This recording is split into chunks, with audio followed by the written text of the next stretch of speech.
kami sa pagpo-profile kasi otherwise mahirap hulihin. And with the help of our, of course, intelligence group ng Bureau of Customs, they give us information and kaya yun ang nagiging part ng operation namin.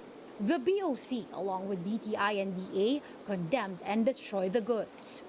Some agricultural products smuggled and confiscated by authorities are crushed using this machine, while others go through incineration.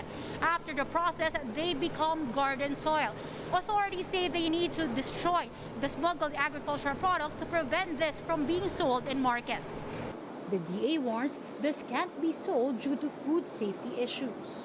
Pag wala pong import permit, anything na pumasok dito na pagkain o agricultural product, may post na ho ng health hazard.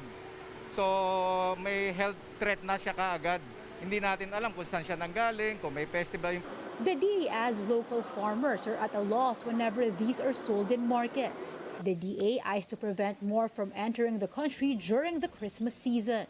Kaya intensified ang action namin ngayon dahil para ma-stop po ang pasok ng mga ganitong smuggled item. Kasi mag-i-imbak po itong mga ito, gusto nila mag-imbak po rito ng, bago mag-Pasko at ilalabas nila sa Pasko.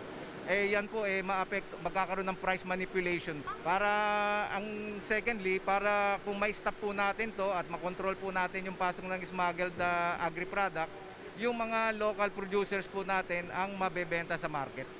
The BOC says it is now coordinating with NBI to do a parallel investigation and file appropriate charges to erring consignees and brokers. Shaila Francisco, WR1 News. Government agencies launched the Presyong Resonable DAPA program, market in Taguig, to provide consumers access to low-cost meat products as prices continue to rise. The Agriculture and Trade Department say this program can bring the prices of pork and chicken down to 50 to 150 pesos per kilo. Other products like pork chop, kasim, and ground pork can meanwhile be bought from 200 to 250 pesos per kilo through the PRD program. The Metro Retail Stores Group is the third market chain that has agreed to offer this low-cost alternative to consumers. Meanwhile, the government says they are now looking into possible reasons behind the rising prices of meat, despite the increase in pork imports. They say chicken prices are rising by 10 pesos in some markets, while pork prices have gone up by 20 to 30 pesos per kilo. Still, the DTI assures the public that the country has sufficient supply of meat and that the oil price hike has minimal effect on production. As long as maganda ang presyo ng mismong base, yung base material.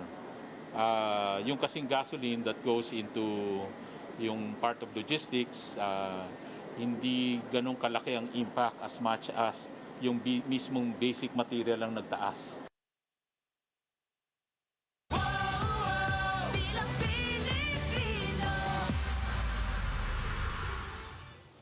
COMELEC clarifies that all caravans and rallies held in support of candidates are considered legal. COMELEC spokesperson James Jimenez said election laws have changed the definition of an official candidate. Under the law, aspirants are only considered official candidates when the campaign period starts. This means every law and regulation that applies to candidates will apply only at the start of the campaign period. Jimenez said this is a loophole that has allowed what we used to call premature campaigning. Actually, the instinctual reaction, of course, is to complain about premature campaigning. Unfortunately, premature campaigning is no longer a punishable offense. So all of these activities, the caravans or the rallies that are being held left and right, all of these are actually legal. We'll be back with more stories after a quick break. Keep it here on One News.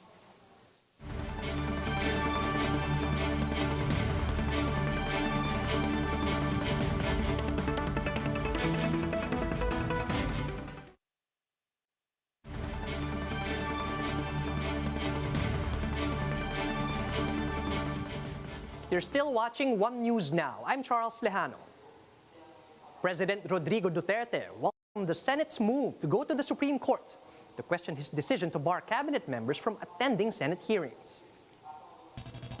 Duterte said this is, quote, the most decent thing the committee has done. Earlier this month, Duterte signed a memo barring officials of the executive department from attending the Senate panel's hearings, and the president directed cabinet members to ignore the chamber's summons in the middle of the probe into the government's allegedly overpriced COVID purchases. Senators were quick to tag this memo as unconstitutional, and in his public address, Duterte again attacked Senate Blue Ribbon Committee Chairman Dick Gordon, the latest in his tirades against the senator. Ito dapat si Gordon maglipat siya sa judiciary. Kasi doon siya magsigaw-sigaw. At baka sa awa ng sheriff pa niya ang babaril sa kanya. Hindi yung ugali na yan.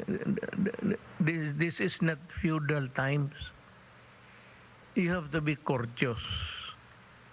If you want to be treated with courtesy, you have to practice it. Here's a quick look at some of today's headlines. The Philippines detects its first case of the B11318 COVID-19 variant, which was first discovered in Mauritius. Today marks the 9th straight week of oil price hikes, and even fisherfolk are now feeling the brunt. And a bill backed by at least 5 senators seeks to ban substitution in the elections due to withdrawal. And those are the top stories at this hour.